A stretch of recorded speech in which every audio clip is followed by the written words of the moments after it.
শুভ সন্ধ্যা। Fifth সেমিস্টারের ছেলে মেয়েদের জন্য ডিএসসি 1 পেপারের কিছু সংক্ষিপ্ত প্রশ্ন দিয়ে দিলাম। এই প্রশ্নপত্রটিতে আমার অফলাইন ব্যাচের ছেলেমেয়েরা পরীক্ষা দিয়েছে, তোমাদের প্রশ্নটা প্রোভাইড করে দিলাম। দেখি চেষ্টা করে কতগুলো উত্তর আলোচনা করে দেওয়া যায় সংক্ষেপে। দেখো, প্রথম প্রশ্ন আছে, মাইকেল মধুসূদন দত্তের প্রথম বাংলা কাব্যগ্রন্থ কোনটি? তিলোত্তমা সম্ভব, 1860। কাব্যটির মূল উৎস কি? কাব্যটির মূল উৎস হলো মহাভারতের সুন্দর উপসুন্দর কাহিনী। নেক্সট প্রশ্ন, বিহারীলালের শ্রেষ্ঠ কাব্যগ্রন্থ কোনটি? এটা তোমরা সকলেই জানো, শারদামঙ্গল। এর পরিপূরক গ্রন্থ কোনটি? পরিপূরক গ্রন্থ হলো সাধের আসন। তারপরের প্রশ্নটা দেখো, রামতনু লাহিড়ী ও তৎকালীন বঙ্গ সমাজ গ্রন্থের রচয়িতা কে? এটি কোনো একটি সালে দিয়েছিল প্রশ্নটা। এই গ্রন্থটির রচয়িতা হলো শিবনাথ শাস্ত্রী। তার লেখা অন্য একটি গ্রন্থের নাম হলো আত্মচরিত বা হিস্ট্রি অফ ব্রহ্ম সমাজ। মনে থাকবে, এই প্রশ্নটা ভীষণ ইম্পর্টেন্ট। 4 নম্বর প্রশ্নটা, হেমচন্দ্র বন্দ্যোপাধ্যায়ের দুটি আখ্যান কাব্যের নাম লেখো। হেমচন্দ্র বন্দ্যোপাধ্যায়ের দুটি আখ্যান কাব্য হলো আশাকানন, ছায়াময়ী। আশাকানন 1876, ছায়াময়ী 1880। পরের প্রশ্ন, ভূদেব মুখোপাধ্যায় রচিত শিক্ষা বিষয়ক দুটি প্রবন্ধ গ্রন্থের নাম লেখো। এখানে ভদ্রটা প্রিন্টিং মিস্টেকে পড়ে গেছে। শিক্ষা বিষয়ক ভূদেব মুখোপাধ্যায়ের দুটি প্রবন্ধ হলো প্রাকৃতিক বিজ্ঞান আর ক্ষেত্রতত্ত্ব। প্রশ্ন হলো, চারুপাঠ কার লেখা? চারুপাঠ অক্ষয় কুমার দত্তের লেখা। এই প্রাবন্ধিকের লেখা অন্য একটি প্রবন্ধের নাম কি? অন্য একটি প্রবন্ধ হলো ধর্মনীতি, ভূগোল। এগুলো মনে রাখবে। সাম্য প্রবন্ধটি কার লেখা? সাম্য প্রবন্ধটি বঙ্কিমচন্দ্র চট্টোপাধ্যায়ের লেখা।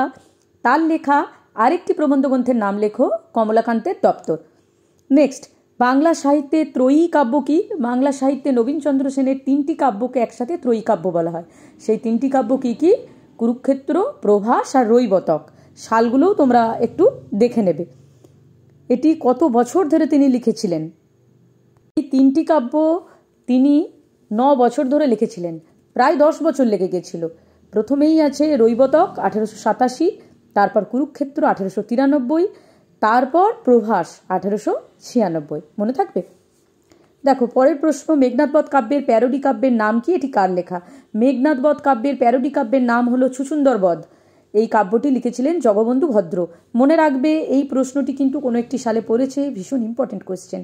পরের প্রশ্ন হলো, গীতিকবিতার দুটি লক্ষণ উল্লেখ করো। 1 নম্বর লক্ষণ হলো কোনো একক ব্যক্তি কবির দ্বারা ব্যক্ত করা হয় গীতিকবিতা, আর কবি নিজের ব্যক্তিগত কথা এই গীতিকবিতায় ব্যক্ত করে বলে এখানে অনুভূতি ও ভাবাবেগের উচ্ছ্বাস দেখতে পাওয়া যায়। এই দুটি লিখলেই হবে গীতিকবিতার লক্ষণ।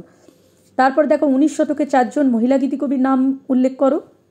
19 শতকে 4 জন মহিলা কবি হলো কামিনী রায়, গিরীন্দ্র মোহিনী দাসী, রাসসুন্দরী দেবী এবং তোমরা বেগম রোকেয়ার নামও লিখতে পারো। পরবর্তী প্রশ্ন হলো, গোলাপগুচ্ছ, পারিজাতগুচ্ছ কাব্যগ্রন্থ দুটি কার লেখা? প্রকাশ সাল লেখো। গোলাপগুচ্ছ, পারিজাতগুচ্ছ কাব্যগ্রন্থ দুটি দেবেন্দ্রনাথ সেনের লেখা। প্রকাশকাল হলো পারিজাতগুচ্ছ ও গোলাপগুচ্ছ, দুটিই কিন্তু 1912 সাল। মনে থাকবে, একই সাল, ভোলার কিন্তু কোনো জায়গা নেই। তারপর ঈশ্বরচন্দ্র গুপ্তের দুটি ব্যঙ্গধর্মী কবিতার নাম লেখো। পাঠা, আনারস, তোপসে মাছ ইত্যাদি। দেখো, 19 নম্বর প্রশ্নে চলে যাচ্ছি। দেখো, ভেক মুশিকের যুদ্ধ কবিতাটি কার লেখা? এই কবিতাটি কিন্তু রঙ্গলাল বন্দ্যোপাধ্যায়ের লেখা, 1858। কোন পত্রিকায় প্রকাশিত হয়েছিল? গ্রন্থাকারে প্রকাশের আগে এই কবিতাটি কিন্তু বেঙ্গল গেজেট পত্রিকায় প্রকাশিত হয়েছিল। ঢেকি, বিড়াল, বসন্তের কোকিল এই প্রবন্ধগুলি কার লেখা? বঙ্কিমচন্দ্র চট্টোপাধ্যায়ের লেখা। কোন প্রবন্ধ গ্রন্থের অন্তর্গত? কমলাকান্তের দপ্তর প্রবন্ধ গ্রন্থের অন্তর্গত। কৃষ্ণচরিত্র কার লেখা প্রবন্ধ গ্রন্থ?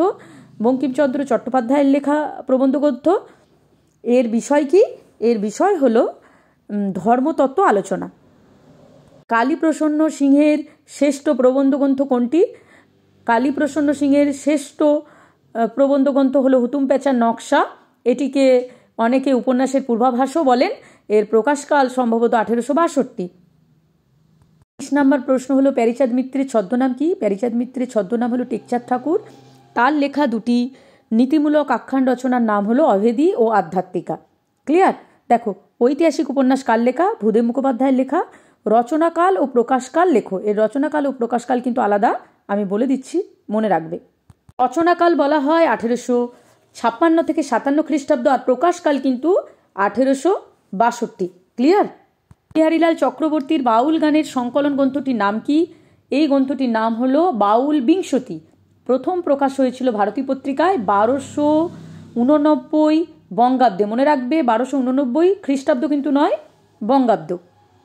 দেখো পরবর্তী 26 নম্বর প্রশ্ন হলো সন্ধ্যা সঙ্গীত ও প্রভাত সঙ্গীত কার লেখা? প্রকাশকাল লেখো। সন্ধ্যা সঙ্গীত ও প্রভাত সঙ্গীত হলো রবীন্দ্রনাথ ঠাকুরের লেখা প্রথম দিকের কাব্যগ্রন্থ। সন্ধ্যা সঙ্গীতের প্রকাশকাল হলো 1882 আর প্রভাত সঙ্গীত 1883। ক্লিয়ার? একেবারে শেষ প্রশ্ন, গো জীবন প্রবন্ধটি কে কত সালে লেখেন? গো জীবন প্রবন্ধটি লেখেন মীর মোশাররফ হোসেন। মনে রাখবে প্রাবন্ধিক মীর মোশাররফ হোসেন।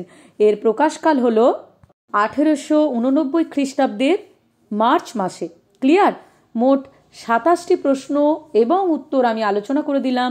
এর মধ্যে থেকে 25টি লিখতে দিয়েছিলাম। তোমরাও এই প্রশ্ন উত্তরগুলো মুখস্থ করে নাও। প্রশ্নগুলো কিন্তু ভীষণ গুরুত্বপূর্ণ, অনেকগুলি প্রশ্ন বিভিন্ন সালে পড়েছে। একইভাবে আমি ডিএসি 2 এর সংক্ষিপ্ত প্রশ্নগুলোও দিয়ে দেব।